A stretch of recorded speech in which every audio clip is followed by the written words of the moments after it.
This is not a summary. This is the true story of Edmond Dantès, a man who fell from the brightest light into the deepest shadow, only to emerge as a force of nature, an agent of fate, to claim justice where men had failed. The sea was Marseille's heart in 1815, and in its rhythm moved Edmond Dantès. He was barely 19, a first mate on the good ship Pharaon, and his life was a sun-drenched canvas of promise. The captaincy was his. Monsieur Morel, the kind ship owner, had all but signed the papers. And then there was Mercedes, his beautiful Catalan fiancée, waiting for him in the Catalans' village, the sweetest girl in the south, whose eyes promised a lifetime of happiness. Edmond was honest, kind, and simple in his happiness. He knew nothing of malice, and that was his tragic flaw. But success, untainted and swift, is a magnet for the dark things that hide in men's hearts. Edmond's brilliance was a harsh light on three men consumed by envy and wicked desire. First, there was Danglars, the ship's calculating purser, a cold man whose primary ambition was the captain's chair Edmond was about to inherit. Then there was Fernand Mondego, Edmond's cousin, a fisherman whose soul was poisoned by a secret, obsessive love for Mercedes. He saw Edmond as an obstacle to be removed, and lurking weakly on the periphery was Caderousse, the tailor, a drunkard whose only motivation was bitter, petty envy of Dantès' incredible luck. On the eve of his wedding, the threads of their spite were woven into a snare. Danglars, the mind of the conspiracy, wrote an anonymous letter, a vile fabrication accusing Dantès of being a Bonapartist spy carrying a message from the exiled Napoleon. Fernand, driven by his dark passion, ensured the letter reached the proper corrupt hands. The feast had just begun, the merriment still fresh, when the royalists arrived. Dantès was arrested, bewildered, snatched from his wedding party. He could only repeat his own truth. I am innocent. I know nothing of politics. But in the fevered climate of post-Napoleonic France, innocence meant nothing. He was brought before Gérard de Villefort, the deputy public prosecutor. Villefort, a man whose ambition was a cold, hard flame, was initially sympathetic. But as he read the letter Dantès was carrying, a message addressed to his own father, a notorious Bonapartist, sympathy vanished. Villefort realized that to set Dantès free was to invite ruin. If his father's treason were exposed, Villefort's promising career would be over. The decision was swift, brutal, and chillingly self-serving. Villefort chose his future over Dantès' life. He burned the letter, obliterating the evidence of Dantès' political innocence, and condemned the sailor to the silence of the Château d'If, and so began the descent into hell. Edmond Dantès, the boy of the sunshine, was thrown into a dark, humid dungeon on a desolate island fortress. The years that followed were an endless sequence of stone and silence. His protests turned to pleas, his pleas to maddening despair. His spirit broke. He became a hollow shell, convinced that God had forgotten him. He was ready to give up, to starve himself to death, to let oblivion claim the man who had lost everything. But the abyss was not the end. In the deepest depths of his despair, he heard it, a scratching sound against the stone. It was a lifeline forged of accident. Abbé Faria, a brilliant Italian priest, a scholar and a fellow prisoner, had spent years digging an escape tunnel, only for it to lead, mistakenly, into Dantès' cell. The Abbé Faria became the salvation of Edmond's soul and mind. For 9 years, the illiterate sailor was schooled by the genius priest. He mastered 5 languages: history, philosophy, mathematics, and the intricate workings of the world outside. More critically, Faria used his immense powers of deduction to help the now educated Dantès trace the exact steps of the conspiracy, naming Danglars, professional envy, Fernand, jealous love, and the cold, powerful hand of Villefort, self-preservation. The burning knowledge of their specific treachery became the new foundation of Edmond's existence. Vengeance was the only thing that kept the new Dantès breathing. On his deathbed, suffering from a final fatal fit of catalepsy, Faria confided his greatest secret: the location of the legendary treasure of the Spada family, hidden on the remote volcanic island of Monte Cristo. The old abbé's death provided Edmond's opportunity.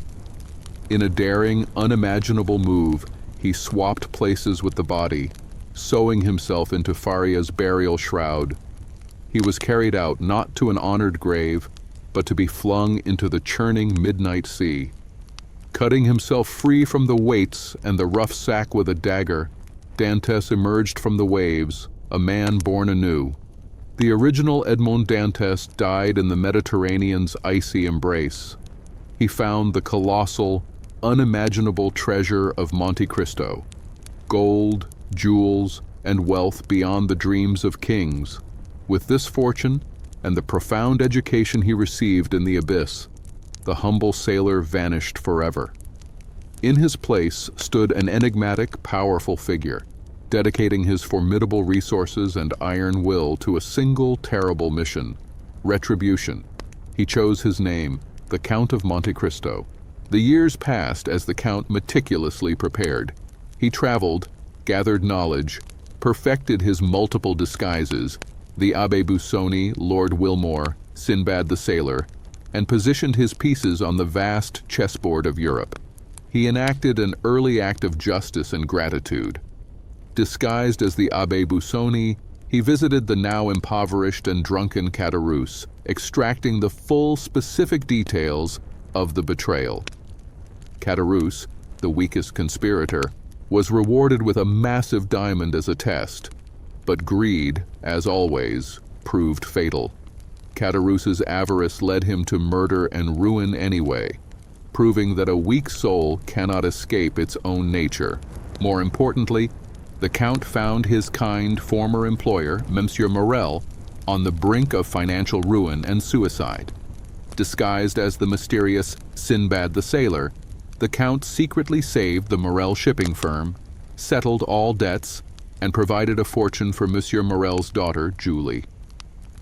This act of pure, selfless compassion was the only thing that tethered the Avenger to his former moral self.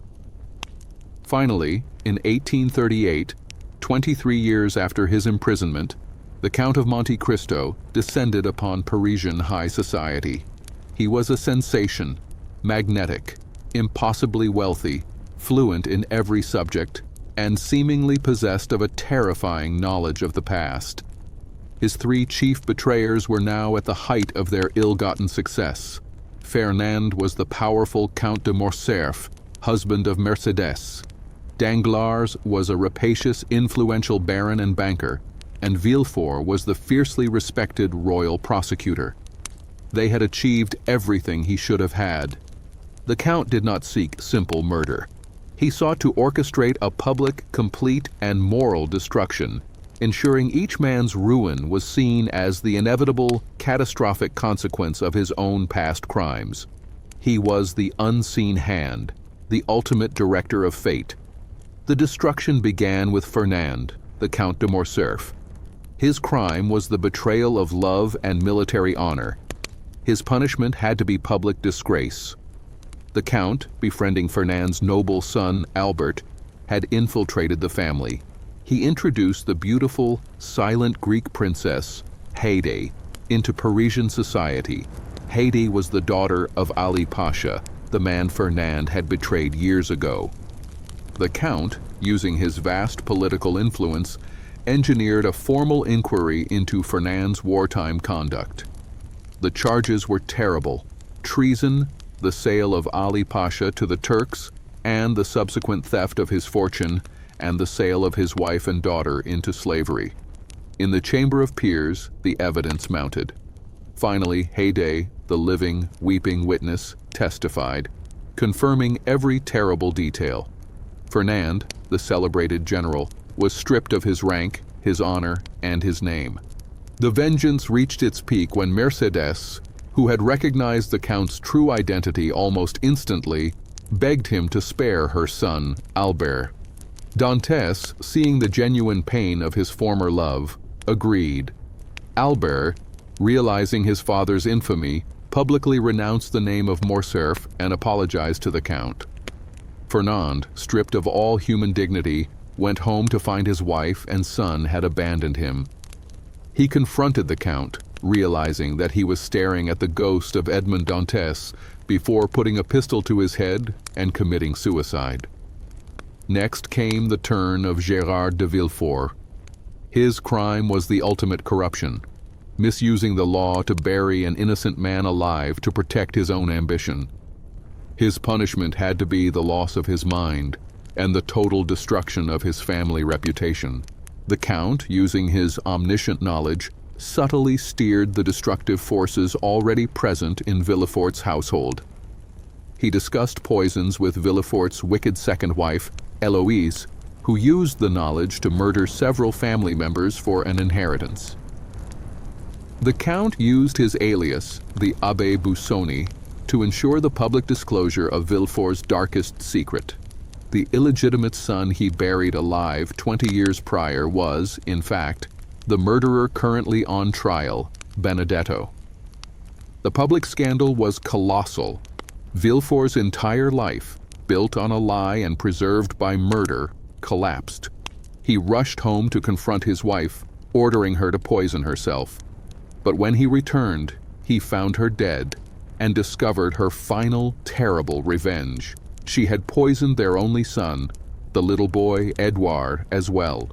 Confronted by the sight of his dead son and the realization that his entire life was a lie, the intensely proud Villefort went utterly, hopelessly insane. The law had destroyed its own champion. Finally, the Count pursued Danglars, the man whose vice was pure, calculating avarice. His punishment would be financial ruin and the terror of starvation. The Count manipulated Danglars' rampant greed, driving him to disastrous investments and colossal losses until the banker was utterly ruined. Danglars fled Paris with his last 5 million francs, but in the Roman countryside, he was captured by the bandits of Luigi Vampa, operating under the Count's command.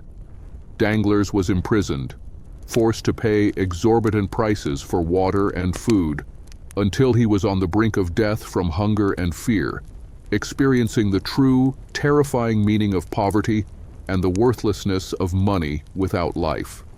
The Count, disguised as the Abbé Busoni, visited the broken, half-mad Danglars. He revealed his true identity, making the former banker realize that his suffering was no accident, but a meticulously planned act of divine justice. The Count, having stripped Danglars of everything but his life, finally granted him mercy. He allowed the utterly ruined, physically and mentally broken man to go free. The vengeance was complete, but standing amidst the ruins of his enemies, Dantès felt only a profound spiritual hollowness. In his quest to become the agent of Providence, he had crossed a moral line, causing the death of innocents and the madness of the guilty. He realized that true peace could not be found in retribution. His final act was one of redemption and selfless love. He saved Maximilien Morel, the noble son of his original benefactor, from suicide after Maximilien's fiancée, Valentine de Villefort, was apparently killed by poison. The Count had secretly saved Valentine's life, and in a scene of overwhelming joy and tenderness, he reunited the two lovers on the island of Monte Cristo. Witnessing the pure, unconditional love of Maximilien and Valentine, and accepting the unselfish, profound affection of Haydée, the Count of Monte Cristo finally shed the dark cloak of vengeance. He accepted that he was still capable of human connection and hope. He bequeathed his fortune to Maximilien and Valentine, and as he sailed away with Haydée into the vast, unknown expanse of the Mediterranean, he left behind his final, most enduring lesson, a truth bought with a lifetime of suffering. All human wisdom is contained in these two words: wait and hope. The man who sailed away was neither the innocent Edmond Dantès nor the terrifying Count of Monte Cristo, but a new, redeemed soul, finally free to live, not for the dead past, but for the future's uncertain promise.